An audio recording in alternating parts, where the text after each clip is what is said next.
வணக்கம். சுப்ரீம் செய்திகளுக்காக சி தரணி. இன்றைய முக்கிய செய்திகள்.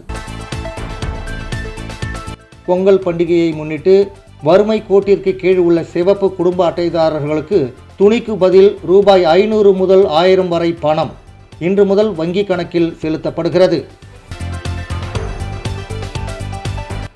நீண்ட நாட்களுக்கு பிறகு புதுச்சேரியில் பணிபுரியும் போலீசாருக்கு பதவி உயர்வு.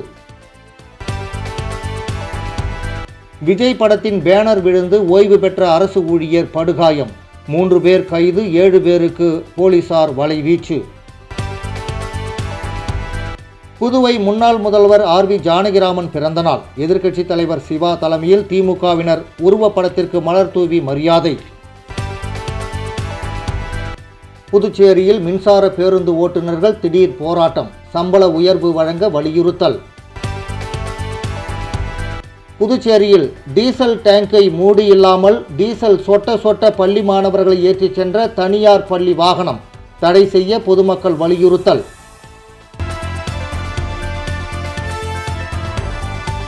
இனி விரிவான செய்திகள். புதுச்சேரி அரசு மகளிர் மற்றும் குழந்தைகள் மேம்பாட்டுத் துறையால் வறுமை கோட்டிற்கு கீழ் உள்ள மக்களுக்கு விலையில்லா துணி வழங்கும் திட்டத்தின் கீழ் ரூபாய் 500 முதல் 1000 ரூபாய் வரை முதலமைச்சர் ரங்கசாமி பயனாளிகளுக்கு வழங்கி தொடங்கி வைத்தார்.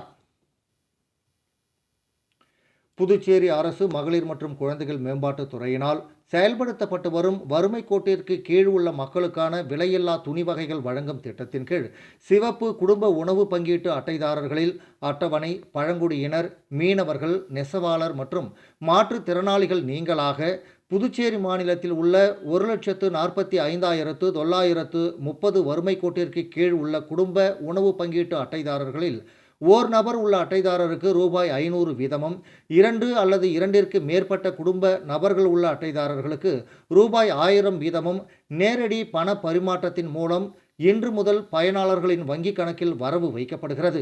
இதற்காக புதுச்சேரி அரசு ரூபாய் 13.67 கோடி செலவிடுகிறது. இதனை முதலமைச்சர் ரங்கசாமி புதுச்சேரி சட்டப்பேரவையில் இன்று பயனாளிகளுக்கு வழங்கி தொடங்கி வைத்தார். வேளாண் துறை அமைச்சர் ஜெயக்குமார், அரசு செயலர் சௌத்ரி முகமது யாசின் மற்றும் குழந்தைகள் மேம்பாட்டுத்துறை இயக்குனர் செல்வி முத்துமீனா ஆகியோர் இந்த நிகழ்ச்சியின் போது உடன் இருந்தனர். புதுச்சேரி காவல்துறையில் பணிபுரியும் காவலர்கள் மற்றும் IRBN காவலர்களுக்கு பதவி உயர்வு வழங்கும் விழா கம்பன் கலையரங்கில் நடைபெற்றது. புதுச்சேரி காவல்துறையில் பணிபுரியும் காவலர்கள் மற்றும் IRBN காவலர்களுக்கு பதவி உயர்வு வழங்கும் விழா கம்பன் கலையரங்கில் நடைபெற்றது. இந்த விழாவில் துணைநிலை ஆளுநர் கைலாசநாதன், முதலமைச்சர் ரங்கசாமி, சட்டப்பேரவைத் தலைவர் செல்வம் மற்றும் உள்துறை அமைச்சர் நமச்சிவாயம் உள்ளிட்ட காவல்துறை அதிகாரிகள் கலந்து கொண்டனர். இதில் புதுச்சேரி காவல்துறையில் 10 வருடம் பணி முடித்த காவலர்கள் சிறப்பு நிலை தலைமை காவலர்களாகவும், 15 வருடம் பணி முடித்த காவலர்கள் சிறப்பு நிலை துணை உதவி ஆய்வாளர்களாகவும், 25 வருடம் பணி முடித்த காவலர்கள் சிறப்பு நிலை உதவி ஆய்வாளர்களாகவும் பணி உயர்வுக்கான ஆணை வழங்கப்பட்டது. அதன்படி 25 வருடம் பணி முடித்த 3 தலைமை காவலர்கள் சிறப்பு நிலை உதவி ஆய்வாளராக பதவி உயர்வு பெற்றனர். இதேபோல் 15 வருட பணி முடித்த 161 காவலர்கள் சிறப்பு நிலை உதவி ஆய்வாளராகவும், 10 வருடம் பணி முடித்த 128 காவலர்களுக்கு சிறப்பு நிலை தலைமை காவலராக பதவி உயர்வு பெற்றனர். மொத்தம் 292 பேருக்கு பதவி உயர்வு வழங்கப்பட்டது. அதனைத் தொடர்ந்து 26 துணை உதவி ஆய்வாளர்கள் உதவி ஆய்வாளராகவும், 158 IRBN காவலர்களுக்கு சிறப்பு நிலை தலைமை காவலராக பதவி உயர்வு வழங்கப்பட்டுள்ளது.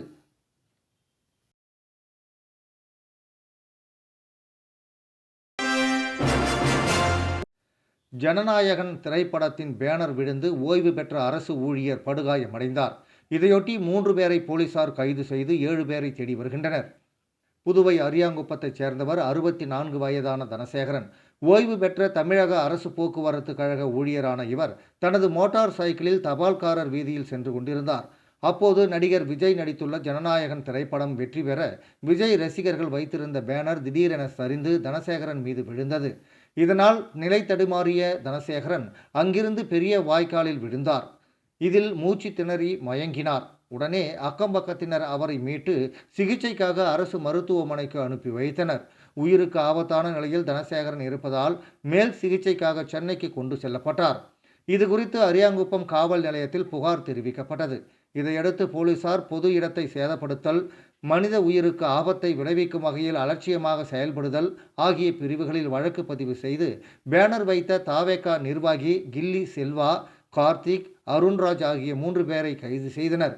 மேலும் பிரவீன், சச்சின், செபாஸ்டியன், மாதவன், புவியரசு, அருள், பிரவீன் ஆகிய 7 பேரை தேடி வருகின்றனர்.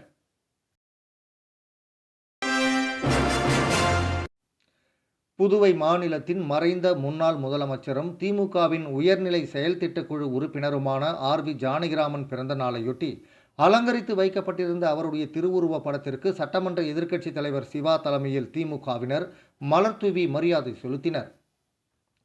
புதுச்சேரி மாநிலத்தின் மறைந்த முன்னாள் முதலமைச்சரும் திமுகவின் உயர்நிலை செயல்திட்டக்குழு உறுப்பினரும் மற்றும் மாநில கழக அமைப்பாளருமான ஆர்.வி. ஜானகிராமன் அவர்களின் 85வது பிறந்த நாள் புதுச்சேரி மாநில திமுக சார்பில் இன்று கொண்டாடப்பட்டது.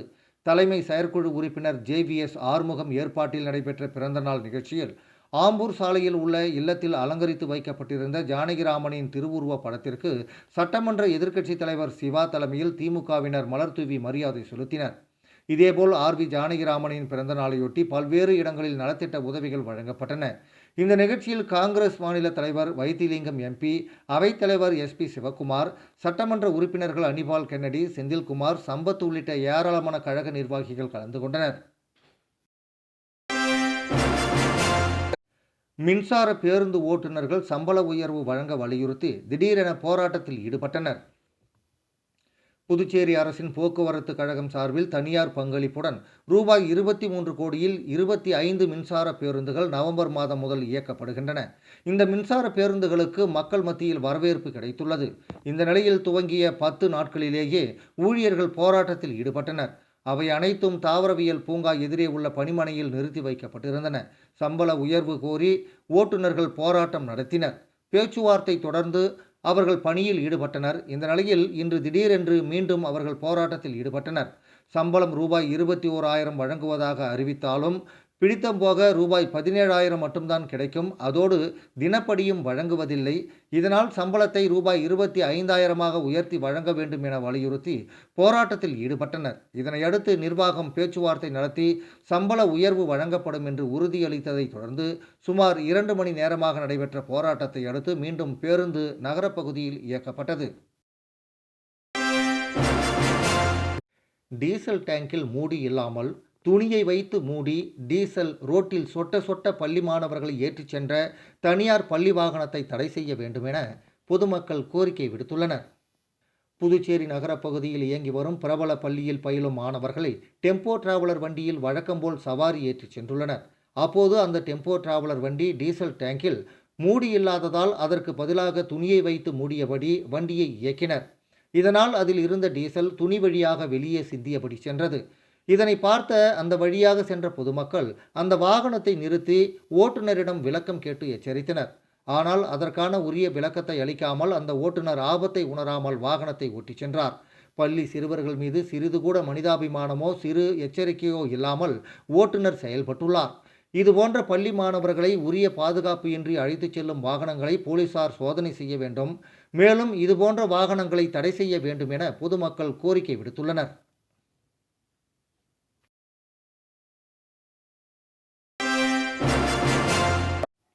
திருபுவனை சட்டமன்ற தொகுதிக்கு உட்பட்ட களித்தீர்த்தால்குப்பம் கிராமத்தில் உள்ள சுடுகாட்டு சாலைக்கு வாய்க்கால் மற்றும் விடுபட்ட சாலை அமைத்தலுக்கான பணியினை சட்டமன்ற உறுப்பினர் அங்காளன் பூமி பூஜை செய்து தொடங்கி வைத்தார். திருபுவனை சட்டமன்ற உறுப்பினர் தொகுதி மேம்பாட்டு நிதியின் கீழ் ரூபாய் 20 லட்சம் செலவில் களித்தீர்த்தால்குப்பம் கிராமத்தில் உள்ள சுடுகாட்டு சாலைக்கு வாய்க்கால் மற்றும் விடுபட்ட சாலை அமைத்தல் பணிக்கான பூமி பூஜை நேற்று நடைபெற்றது. இந்த நிகழ்ச்சியில் தொகுதி சட்டமன்ற உறுப்பினர் அங்காளன் கலந்து கொண்டு பூமி பூஜை செய்து பணியை தொடங்கி வைத்தார். மண்ணாடிப்பட்டு கொம்யூன் பஞ்சாயத்து ஆணையர் எழில்ராஜன் முன்னிலை வகித்தார். இந்த நிகழ்ச்சியில் உதவி பொறியாளர் மல்லிகார்ஜுனன், இளநிலை பொறியாளர் மனோகரன், ஒப்பந்ததாரர் பழனிதாஸ், மடுகரை, புதுச்சேரி மற்றும் கிராம முக்கியஸ்தர்கள், பொதுமக்கள் உட்பட பலர் கலந்து கொண்டனர். விடுதலை சிறுத்தைகள் கட்சியின் புதுச்சேரி மாநில புதிய பொறுப்பாளர்கள் முதன்மை செயலாளர் தேவப்பொழிலன் தலைமையில் பொறுப்பேற்றுக் கொண்டனர்.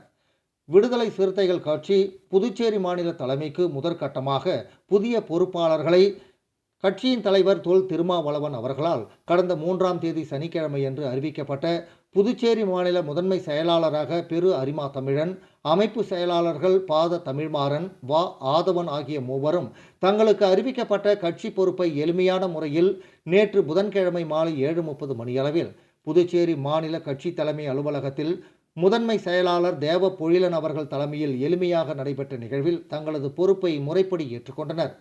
இவர்களுக்கு புதுச்சேரி தமிழ்நாடு அமைப்பு செயலாளர் தோழர் தலையாரி அவர்கள் சால்வை அணிவித்து அவர்களை இருக்கையில் அமர வைத்து அவர்களிடம் கட்சியின் தீர்மான புத்தகம் மற்றும் கட்சியின் அலுவலக சாவியை வழங்கி வாழ்த்துக்களை தெரிவித்தார்.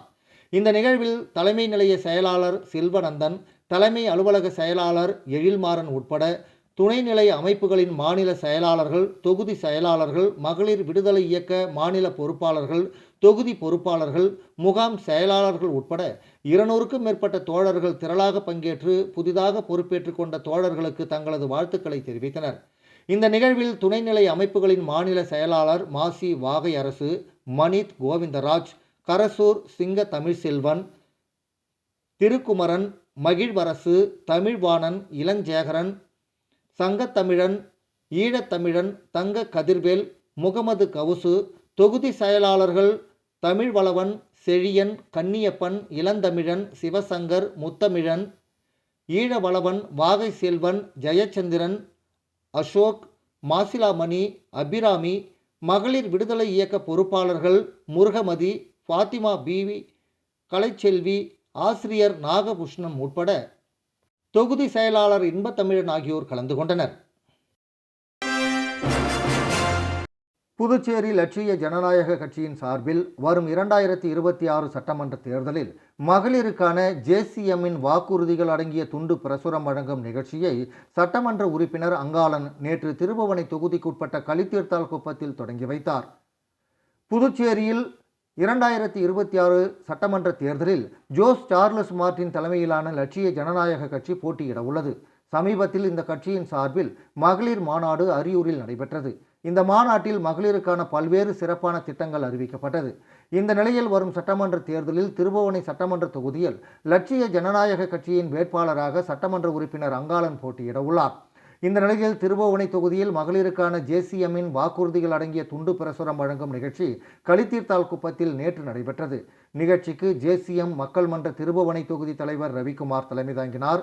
பொதுச் செயலாளர் வடிவேல் மற்றும் தொகுதி நிர்வாகிகள், இளைஞர் அணி, மகளிர் அணி, பேரிடர் மீட்பு அணி உள்ளிட்ட பல்வேறு அணி நிர்வாகிகள் உட்பட பலர் கலந்து கொண்டனர்.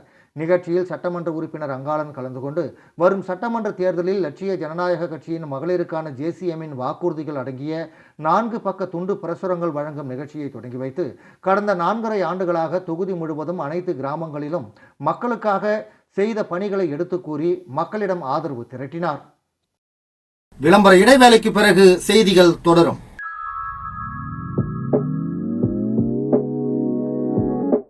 ஜோஸ் ஆலுகாஸில் இயர் எண்ட் சேல் வந்தாச்சு.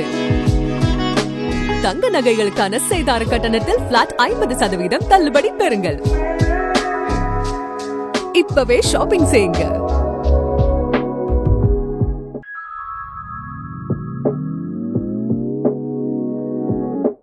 ஜோஸ் ஆலுகாஸில் இயர் எண்ட் சேல் வந்தாச்சு. தங்க நகைகளுக்கான சேதார கட்டணத்தில் பிளாட் 50% தள்ளுபடி பெறுங்கள். இப்பவே ஷாப்பிங் செய்யுங்க. செய்திகள் தொடர்கின்றன. புதுச்சேரியில் போலி மருந்து வழக்கில் தொடர்புடைய என்ஆர் காங்கிரஸ் மற்றும் பாஜகவினரை கைது செய்ய வலியுறுத்தி திமுக, காங்கிரஸ் உள்ளிட்ட இந்தியா கூட்டணி கட்சியினர் தர்ணா போராட்டத்தில் ஈடுபட்டனர். புதுச்சேரியில் போலி மருந்துகளை உற்பத்தி செய்து நாடு முழுவதும் 16 மாநிலங்களில் பல ஆயிரம் கோடிக்கு விற்பனை செய்தது கண்டறியப்பட்டது.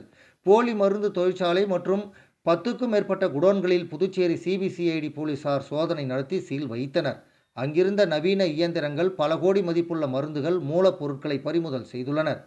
மேலும் போலி மருந்து தொழிற்சாலை உரிமையாளர் ராஜா, பங்குதாரர் மணிகண்டன், உதவி செய்த ராணா, மெய்யப்பன், ஊழியர்கள் என 26 பேரை கைது செய்தனர். இதில் ஜிஎஸ்டி வரி மோசடிக்கு உதவி செய்த விருப்ப ஓய்வு பெற்ற ஐஎஃப்எஸ் அதிகாரி சத்தியமூர்த்தியும் கைது செய்யப்பட்டார். மேலும் போலி மருந்துகள் உற்பத்தி தொழிற்சாலையில் இருந்து பல மாநிலங்களுக்கு தொடர்பு, பண பரிவர்த்தனை, ரசாயன மூலப்பொருட்கள் கொள்முதல் நடந்திருப்பதால் இந்த வழக்கை சிபிஐ விசாரணைக்கு எடுத்துள்ளது.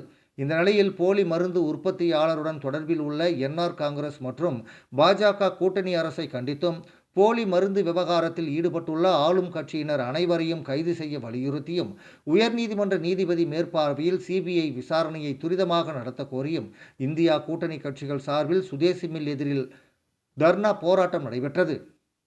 சட்டமன்ற எதிர்க்கட்சித் தலைவர் சிவா, காங்கிரஸ் தலைவர் வைத்திலிங்கம் எம்பி, முன்னாள் முதலமைச்சர் நாராயணசாமி தலைமையில் நடைபெற்ற ஆர்ப்பாட்டத்தில் காங்கிரஸ், திமுக சட்டமன்ற உறுப்பினர்கள், விடுதலை சிறுத்தைகள், மதிமுக, கம்யூனிஸ்ட் உள்ளிட்ட இந்தியா கூட்டணி கட்சியினர் 500க்கும் மேற்பட்டோர் பங்கேற்று ஆளும் அரசுக்கு எதிராக கண்டன கோஷங்களை எழுப்பினர்.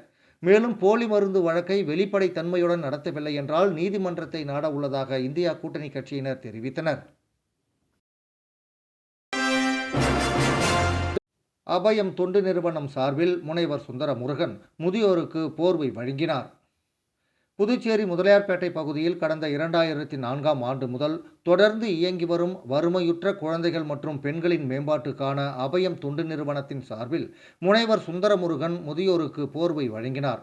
தொடர்ந்து முதலியார்பேட்டை பகுதியில் வசித்து வரும் மூத்த குடிமக்கள் அனைவருக்கும் அபயம் தொண்டு நிறுவனம் சார்பில் போர்வை வழங்க திட்டமிடப்பட்டுள்ளது. இந்த மனிதநேயமிக்க செயல்பாட்டுக்கு நன்கொடை வழங்குபவர்கள் அபயம் தொண்டு நிறுவனத்தை அணுகினால் அவர்கள் சார்பாகவும் முதியோர்களுக்கு போர்வை வழங்குவதற்கு ஏதுவாக இருக்கும் என்று அபயம் தொண்டு நிறுவனர் கலைமாமணி முனைவர் சுந்தரமுருகன் தெரிவித்துள்ளார். புதுச்சேரியில் பிரபல துணிக்கடையில் பணிபுரியும் ஊழியரின் ஹெல்மெட்டை இளைஞர் ஒருவர் திருடிச் செல்லும் சிசிடிவி காட்சிகள் சமூக வலைதளங்களில் வைரலாகி வருகிறது. புதுச்சேரி காமராஜர் சாலையில் பிரபல துணிக்கடை உள்ளது. இங்கு புத்தாண்டு மற்றும் பொங்கல் பண்டிகையை முன்னிட்டு பல்வேறு சலுகைகள் அளிக்கப்பட்டுள்ளதால் நாள்தோறும் மக்கள் கூட்டம் அதிகரித்து வருகிறது. இந்த கடையில் ஆண்கள், பெண்கள் என 50க்கும் மேற்பட்டோர் பணிபுரிந்து வருகின்றனர். இந்த நிலையில் நேற்று மாலை கடைக்கு வந்த இளைஞர் ஒருவர் எந்த ஒரு ஆடையும் வாங்காமல் போகும்போது ஊழியர் ஒருவரின் ஹெல்மெட்டை திருடிச் சென்றார். தற்போது இது தொடர்பான சிசிடிவி காட்சிகள் வெளியாகி இணையத்தில் வைரலாகி வருகிறது. பாரதி பல்கலைப் பேரவை நடத்திய ஐம்பெரும் விழா புதுவை அரும்பார்த்தபுரம் ப்ளூ ஸ்டார் மேல்நிலைப் பள்ளியில் நடைபெற்றது. பாரதி பல்கலைப் பேரவை நடத்திய ஐம்பெரும் விழா புதுவை அரும்பார்த்தபுரம் ப்ளூ ஸ்டார் மேல்நிலைப் பள்ளியில் கடந்த 4ஆம் தேதியன்று நடைபெற்றது. நிகழ்ச்சியின் தொடக்கமாக வித்தக கலைஞர் செல்வி நிவேதிதா சிவனேசன் பரதநாட்டிய நிகழ்ச்சி நடைபெற்றது. விழாவிற்கு நல்லாசிரியர் நா. ஆறுமுகம் தலைமை தாங்கினார். பாரதிவாணர் சிவாவை ஆசிரியராக கொண்டு வள்ளியப்பா எனும் பெயரில் புதிதாக தொடங்கப்பட்ட சிறார் இலக்கிய காலாண்டிதழை கோவை வள்ளியப்பா இலக்கிய வட்ட அமைப்பாளர் கவிஞர் செல்லக்கணபதி வெளியிட சிறார்கள் வருணன், திகழோவியன், விண்ணொலி ஆகியோர் பெற்றுக்கொண்டனர். பாரதிவாணர் சிவா எழுதிய அச்சுறுத்தும் சிறார் உலகம் நூலினை எழுத்தாளர் மு. நடராசன் வெளியிட எழுத்தாளர் புதுவை பிரபா பெற்றுக்கொண்டார். பாவலர் சோக்கு செந்தில்குமரன் எழுதிய சின்னஞ்சிறிய வண்ணப்பறவைகள் சிறார் பாடல் நூலினை எழுத்தாளர் பாவண்ணன் வெளியிட நூலாசிரியர் நாகமணியும் எழுத்தாளர் குப்புசாமியும் பெற்றுக்கொண்டனர். 10ஆம் வகுப்பு மாணவர் திவ்யேஷ் த கிரவுண்ட் மைண்ட் நூலினை எழுதியதற்கும் பாண்டிச்சேரி ஆர்ட் அகாடமி நடத்திய தேசிய அளவிலான ஓவிய போட்டியில் முதல் பரிசு ரூபாய் 5000 பெற்ற 5ஆம் வகுப்பு மாணவர் ஹாரிஸ் சானவாஸ் இருவருக்கும் முனைவர் தேவி நாச்சியப்பன் ஆடை போர்த்தி சந்தனமாலை அணிவித்து நினைவு பரிசு வழங்கினார். ஓவிய பயிற்சி முடித்த மாணவர்களுக்கு பதக்கம் அணிவித்து சான்றிதழ் வழங்கினார். பில்லியனூர் லூர்து அன்னை பள்ளி மாணவர்களின் கிராமிய நடனம், ஸ்ரீ அழகப்பா மேல்நிலைப்பள்ளி மாணவர்களின் நடன நிகழ்ச்சி, சுவாமி விவேகானந்தா வித்யாலயா மேல்நிலைப்பள்ளி மாணவர்களின் வீரத்தாய் நாடகம், ஸ்ரீ ராமச்சந்திரா வித்யாலயா மேல்நிலைப்பள்ளி மாணவர்களின் பட்டிமன்றம், ப்ளூ ஸ்டார் மேல்நிலைப்பள்ளி மாணவர்களின் வில்லுப்பாட்டு ஆகிய கலை நிகழ்ச்சிகள் நடைபெற்றன. அவர்களுக்கு வ. அழகப்பன் பரிசு சான்றிதழ்களையும் வழங்கினார். ஓவிய கண்காட்சியில் கலந்து கொண்டவர்களுக்கு சான்றிதழும், தேர்வு பெற்ற இளம் ஓவியர்களுக்கு பரிசும் சான்றிதழும் வழங்கப்பட்டன. முன்னதாக சி. ராஜேஸ்வரி சிவா வரவேற்றார். பேரவை நிறுவன தலைவர் பாரதிவாணர் சிவா நன்றி கூறினார். ப்ளூ ஸ்டார் மேல்நிலைப்பள்ளி மாணவர் ஹர்ஷிதா நெறியாள்கை செய்தார்.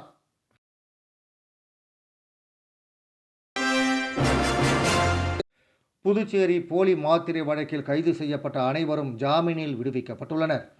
புதுச்சேரியில் போலி மருந்து மாத்திரைகளை தயாரித்து அதனை நாடு முழுவதும் பல்வேறு மாநிலங்களுக்கு விற்று பல ஆயிரம் கோடி மோசடி செய்த வழக்கில் போலி மருந்து தொழிற்சாலை நடத்திய சிவகங்கை மாவட்டம் திருப்பத்தூரைச் சேர்ந்த ராஜா என்கிற வள்ளியப்பன் மற்றும் அவரது பங்குதாரர்கள், உதவி செய்தவர்கள், ஜிஎஸ்டி மோசடிக்கு உதவிய முன்னாள் IPS அதிகாரி சத்தியமூர்த்தி உள்ளிட்ட 26 பேர் சிபிசிஐடி மற்றும் சிறப்பு புலனாய்வு குழுவால் கைது செய்யப்பட்டனர். 57 பேர் அடையாளம் காணப்பட்ட நிலையில் இதுவரை 26 பேர் கைது செய்யப்பட்டுள்ளனர். ராஜாவின் தொழிற்சாலை உள்ளிட்ட 12 இடங்களில் சோதனை நடத்தி ரூபாய் 200 கோடி மதிப்புள்ள போலி மருந்துகளை கைப்பற்றினர். மேலும் ரெட்டியார்பாளையம் ஜெயாநகரில் உள்ள அவரது வீட்டில் இருந்து கோடிக்கணக்கில் நகை, பணம் மற்றும் ஆவணங்களை பறிமுதல் செய்தனர். முக்கிய குற்றவாளி ராஜா பிரபல நிறுவனங்கள் தயாரிக்கும் அதிக விற்பனையாகும் மற்றும் விலை அதிகமுள்ள 34 மருந்துகளை போலியாக தயாரித்து விற்றுள்ளார். இந்த விவகாரத்தை தொடர்ந்து மருந்து தரக்கட்டுப்பாட்டுத்துறை அதிகாரி குழுவினர் புதுச்சேரி மற்றும் காரைக்காலில் 1200 மருந்தகங்களில் உள்ள மருந்து மாத்திரைகள், அதன் பேட்ச், காலாவதி மருந்துகளை ஆய்வு செய்து வருகின்றனர். அதேபோல் 161 கடைகளில் நடத்திய சிபிசிஐடி போலீசார் நடத்திய சோதனையில் 34 வகையான போலி மருந்துகள் விற்று வந்ததும் தெரிய வந்தது. இவற்றின் மாதிரிகள், குடோன்களில் கைப்பற்றப்பட்ட மருந்துகளின் மாதிரிகள், அதே மருந்தை பிரபல நிறுவனம் தயாரித்து மருந்தின் மாதிரிகளை சேகரித்து ஆய்வுக்கு அனுப்பி வைத்துள்ளனர். இதனிடையே சிபிசிஐடி போலீசார் கைப்பற்றிய 34 வகையான மருந்துகளின் பெயர் பட்டியலை மறு உத்தரவு வரும் வரை விற்பனைக்கு தடை விதித்து மருந்து தரக்கட்டுப்பாட்டுத்துறை உத்தரவிட்டுள்ளது. மேலும் இது தொடர்பாக புதுச்சேரியில் உள்ள 150 மற்றும் காரைக்காலில் 11 மருந்தகங்களுக்கும் சுற்றறிக்கை அனுப்பப்பட்டுள்ளது. இதற்கிடையே இந்த வழக்கை கவர்னர் கைலாஷ்நாதன் பரிந்துரையை ஏற்று சிபிஐக்கு மாற்றி ஒன்றிய உள்துறை அமைச்சகம் கடந்த சில தினங்களுக்கு முன்பு உத்தரவிட்டது. அதன் பேரில் இந்த வழக்கு உடனடியாக சிபிஐக்கு மாற்றப்பட்டது. சிறப்பு புலனாய்வு குழு விசாரணையில் அடுத்தடுத்து கைது நடவடிக்கைகள் நீடித்த நிலையில் அதில் ஆளும் என்ஆர் காங்கிரஸ், பாஜக பிரமுகர்களும் இருந்ததால் ஆளும் கட்சியினருக்கு அதிர்ச்சியை ஏற்படுத்தியது. புத்தாண்டு முடிந்து இந்த வாரம் சிபிஐ அதிகாரிகள் இவ்வழக்கின் ஆவணங்களை சிபிஐயிடம் பெற்று விசாரணையை தொடங்குவார்கள் என எதிர்பார்க்கப்பட்டது. ஆனால் இன்னமும் வழக்கு ஆவணங்களை சிபிஐ இன்னமும் பெறவில்லை. அனைத்து மருந்தகங்களும் மருந்துகளை தர பரிசோதனை செய்து அறிக்கை சமர்ப்பிக்க மருந்து கட்டுப்பாட்டுத்துறை உத்தரவிட்டது. இந்த நிலையில் போலி மருந்து வழக்கில் கைது செய்யப்பட்டு சிறையில் அடைக்கப்பட்டு இருப்பவர்களில் 24 பேருக்கு ஜாமீன் வழங்கி புதுச்சேரி நீதிமன்றம் நேற்று உத்தரவிட்டுள்ளது. இது புதுச்சேரியில் மீண்டும் பரபரப்பை ஏற்படுத்தியுள்ளது.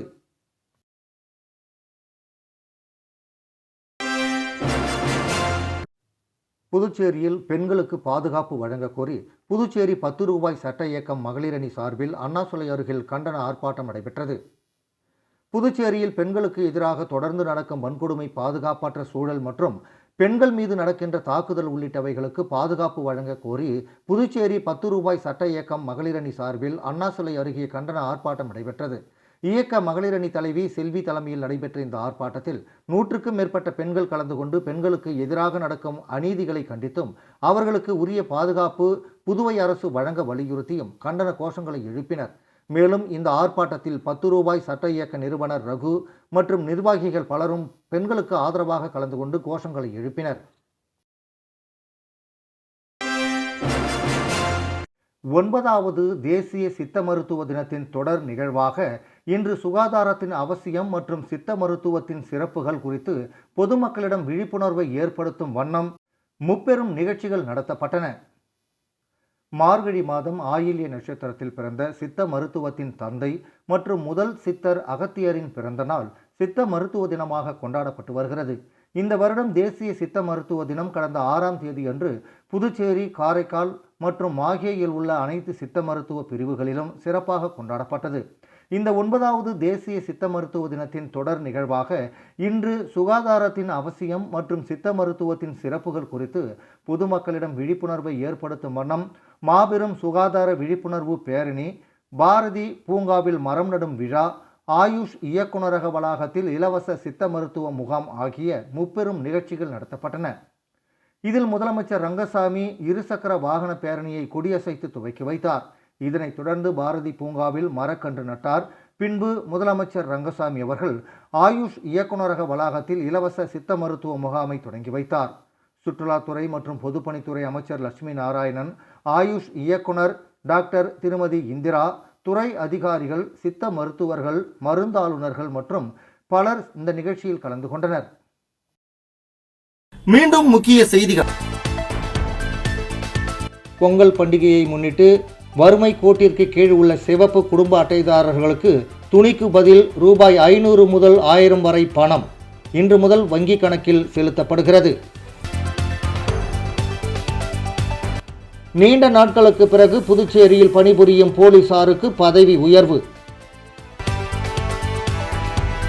விஜய் படத்தின் பேனர் விழுந்து ஓய்வு பெற்ற அரசு ஊழியர் படுகாயம். 3 பேர் கைது, 7 பேருக்கு போலீசார் வலைவீச்சு.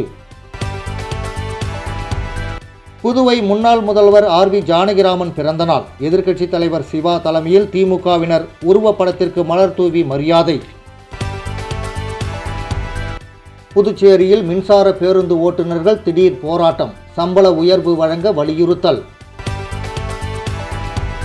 புதுச்சேரியில் டீசல் டேங்கை மூடி இல்லாமல் டீசல் சொட்ட சொட்ட பள்ளி மாணவர்களை ஏற்றிச் சென்ற தனியார் பள்ளி வாகனம் தடை செய்ய பொதுமக்கள் வலியுறுத்தல்.